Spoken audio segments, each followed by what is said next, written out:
తెలంగాణ రాష్ట్రంలో తెలంగాణ రాష్ట్ర సమితి టీఆర్ఎస్ పాలన పతనం ప్రారంభమైందని ఎమ్మెల్సీ జీవన్ రెడ్డి అన్నారు. డొర్నకల్ నియోజకవర్గం మరిపేడ బంగ్లాలో ఎమ్మెల్సీ ఎన్నికల సన్నాహక సమావేశంలో జీవన్ రెడ్డి మాట్లాడుతూ నల్గొండ, ఖమ్మం, వరంగల్ పట్టభద్రులు చాలా తెలివిగల వారని, పల్లా రాజేశ్వరరెడ్డి ఓడిపోవడం ఖాయమని అన్నారు. గిరిజన బిడ్డ రాముల్ నాయక్ మొదటి ప్రాధాన్యత ఓట్లు వేసి శాసన మండలికి పంపాలని కోరారు. డొర్నకల్ నియోజకవర్గం నుండి అత్యధిక మెజార్టీ ఓట్లు రావడానికి కార్యకర్తలు అందరూ కృషి చేయాలని ఆయన పిలుపునిచ్చారు. రాముల్ నాయక్ శాసన మండలి అడుగు పెడితే ప్రజల పక్షాన, నిరుద్యోగుల పక్షాన మాట్లాడడానికి, ప్రశ్నించడానికి అవకాశం ఉంటుందని జీవన్ రెడ్డి పేర్కొన్నారు.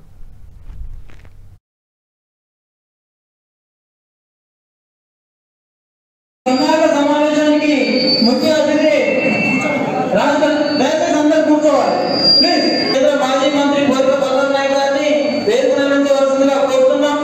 జిల్లా పార్టీ అధ్యక్షులు మనందరికీ ఈ జరుగుతున్న గౌరవనీయులు, పెద్దలు, పూజ్యులు జన్నారెడ్డి పరమేశ్వర రెడ్డి గారిని వేదికవలసిందిగా కోరుతున్నాం. అదేవిధంగా రాష్ట్ర పరిశీలకులు సోదరులు, పెద్దలు డాక్టర్ అనిల్ గారిని వేదికవలసిందిగా కోరుతున్నాం. అదేవిధంగా మహబూబాబాద్ నియోజకవర్గ నాయకులు, రాష్ట్ర నాయకులు, పెద్దలు డాక్టర్ మురళీ నాయక్ గారిని వేదికవలసిందిగా కోరుతున్నాం. అదేవిధంగా దయచేసి అందరి పేర్లు పిలవకపోయిన ఎవరు పేరు అనుకోవద్దు. అదేవిధంగా గారు, మరిపేడ మండల సీనియర్ నాయకులు ఇన్ఛార్జ్ కోట వెంకరెడ్డి గారు, చిన్నగూడూరు కాంటెస్టెడ్ జెడ్పీటీసీ గుణగంటి కమలాకర్ గారు, డోర్నకల్ కాంటెస్టెడ్ జెడ్పీటీసీ పైడిపాల వెంకటేశ్వర గారు.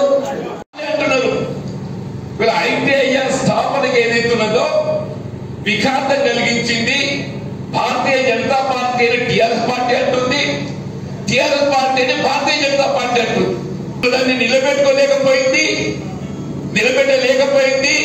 Bharatiya Janata party, TRS party అని చెప్పి అంటుంది.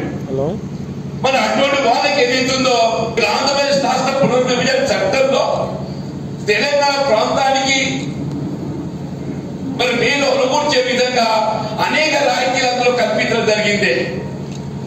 అందులో కూడా మన బయ్యాల ఉప్పు ఫ్యాక్టరీ, మన బయ్యాల ఉప్పు ఫ్యాక్టరీతో ఏదైతే ఉప్పు ఫ్యాక్టరీ తెలంగాణ రాష్ట్ర హక్కు అని చెప్పంటున్నాయి. మన వరంగల్లో ఏర్పాటు చేయతలబెట్టినటువంటి రైల్వే కోచ్ ఫ్యాక్టరీ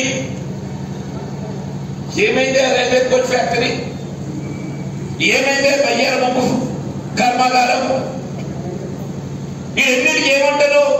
కేంద్రం నుండి మాకు ఆశించే సహకారం రాలేదు కాబట్టి అది ఏర్పరచుకోలేకపోయినామని చెప్పి టీఆర్ఎస్ అంటే మళ్ళీ సేమ్ అదే కదా, రాష్ట్రం నుండి మాకు ఆశించే సహకారం మేము పొందలేకపోయినాం కాబట్టి మేము అని రెండు పార్టీల దృష్టిని ఏర్పాటు చేసి గిరిజన యువకులకు ఏదైతుందో ఉపాధి అవకాశాలను ప్రోత్సహించే విధంగా తోడ్పడాలనే ఒక భావనతోని ఆనాడు రాష్ట్ర పునర్విభజన చట్టంలో గిరిజన యూనివర్సిటీ ఏర్పాటు చేసే విధంగా ఈ సన్నాహక సమావేశానికి ముఖ్య